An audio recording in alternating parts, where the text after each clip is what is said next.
मेरे दिल को मसलती थी। उस समय उसकी आंखें नशे के हुस्न में चूर थी। मैं फूलमती के साथ बैठा था कि अचानक मैंने देखा राजा साहब आनंद वाटिका की ओर चले आ रहे हैं। हुजूर, राजा साहब चले तो हौस की तरफ थे, लेकिन मेरी बदकिस्मती उन्हें बेले की झाड़ी की तरफ लिए चली गई, जहां फूलमती छिपी थर-थर कांप रही थी। फूलमती को भी इतने बड़े कुंज में छिप जाने के लिए सिवाय बेले की झाड़ी की कोई दूसरी जगह न मिली। ये औरत कौन है? राजा साहब ने प्रश्न पूछा। मुझे लगा कि यही बेहतर होगा कि मैं ही इस बात का उत्तर दूं, नहीं तो फूलमती न जाने क्या गजब खा दे। अब बड़ी लापरवाही से बोला, जी हुजूर, ये यहाँ की माली की लड़की है, फूल चुनने आई हो। माली की लड़की है? इस बात का जवाब मैं क्या देता, लेकिन इससे पहले कि मैं कोई बहाना सोचता, मैंने देखा दुर्जन माली भी दौड़ता चला आ रहा है। आके हुजूर के पैरों में गिर गया।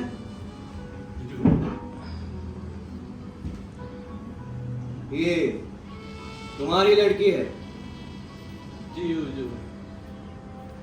तनख्वाह क्या पाते? 5 रुपए हुजूर।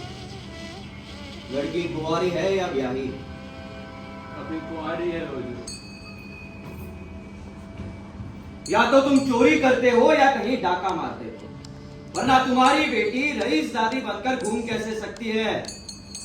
मुझे इस बात का जवाब अभी इसी वक्त चाहिए होगा, वरना मैं तुम्हें पुलिस के सुपुर्द कर दूंगा। देखो, ऐसे चाल चलन का आदमी मेरे यहाँ नौकरी पर नहीं रह सकता। दुर्जन माली की तो घिग्गी बन गई, और मेरी हालत ये थी कि काटो तो बदन में खून नहीं।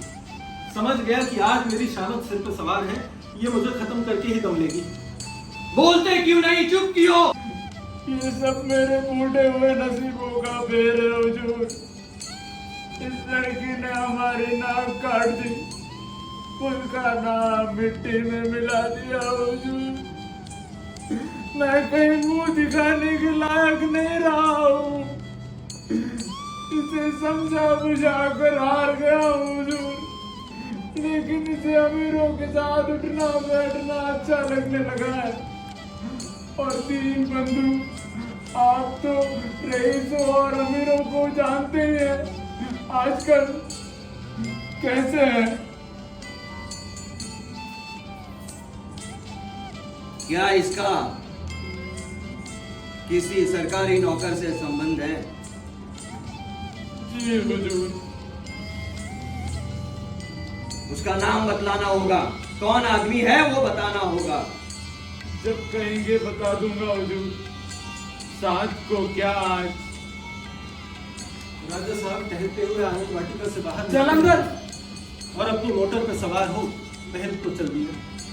मैंने तो समझा था कि आज ही मेरी जिंदगी का खात्मा है, लेकिन शायद राजा साहब ने किसी सरकारी मुलाजिम की इज्जत को यूं सरे बाजार उछालना उचित न समझा। जो तुमने मेरे ऊपर जुल्म किए उसे मैंने किस तरह झेला है, और अभी भी सब कुछ झेलने के लिए तैयार हूँ। मेरा सर तुम्हारे पैरों पे, जिस तरह रखोगे उस तरह रहूंगी।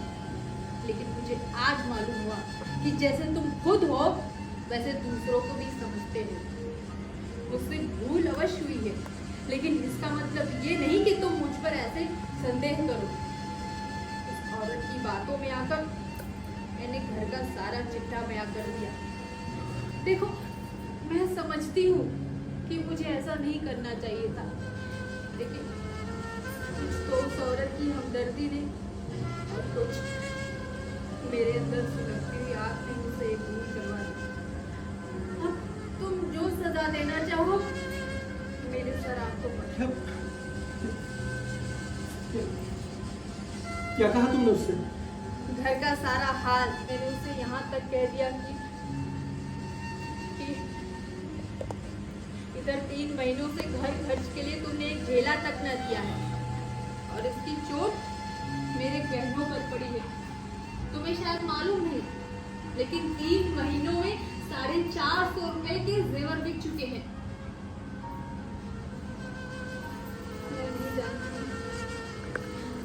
क्यों और कैसे मैंने ये सब उसे कह दिया, लेकिन जब दिल जलता है तो उस जुबान तक उसकी आंच आ ही जाती है।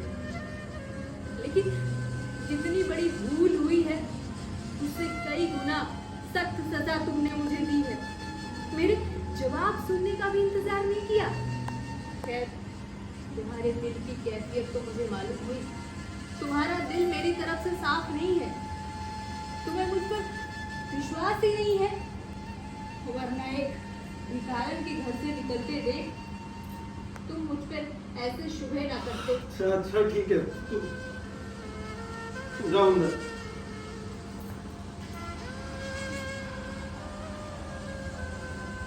इस बेचारी को क्या मालूम, लेकिन मैं पूरी बात समझ गया। ये जरूर खुफिया पुलिस की मुखबिर है। राजा साहब ने इसे मेरे घर के आंतरिक मामलों की छानबीन के लिए नियुक्त किया होगा, और वही हुआ। एक दिन के बाद उसकी रिपोर्ट आई होगी और दूसरा दिन राजा साहब ने मुझे तलब किया।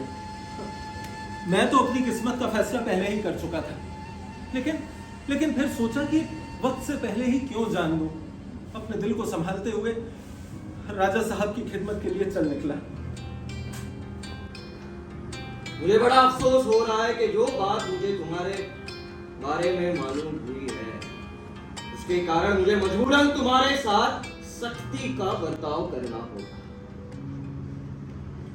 तुम हमारे पुराने वजीफेदार और ये गौरव जान लगाकर हमारे खानदान की खिदमत की, और इसीलिए ये किताब तुम्हें दिया। पर तुम्हारी हरकतों ने ये पुरवार कर दिया है कि तुम इसके लायक नहीं। तुम्हें वजीफा इसलिए दिया जाता था ताकि तुम अपने खानदान की परवरिश करो, अपने लड़कों को इस लायक बनाओ ताकि वो आगे चलकर राज्य की सेवा करें, उनकी शारीरिक और वैदिक शिक्षा करो ताकि तुम्हारी जाति आगे चलकर राज्य का भला करे। पर इसके बजाय तुमने वो पैसे अपने ऐशो पैसे और हराम कमारी पे खर्च कर दिए। मुझे सबसे ज्यादा दुख और तकलीफ इस बात की है कि तुमने अपने बच्चों की परवरिश की जिम्मेदारी से भी अपना मुंह फेर लिया है, अपने आप को उससे भी मुक्त कर लिया है। और इसीलिए हमने फैसला किया, क्योंकि अगर ऐसा ही चलता रहा तो तुम्हारा वजीफों का पुराना खानदान मिट जाएगा। और इसीलिए हमने तुम्हारा नाम वजीफेदार की फहरिस्त से खारिज कर दिया और उसकी जगह तुम्हारी बीवी का नाम दर्ज कर दिया।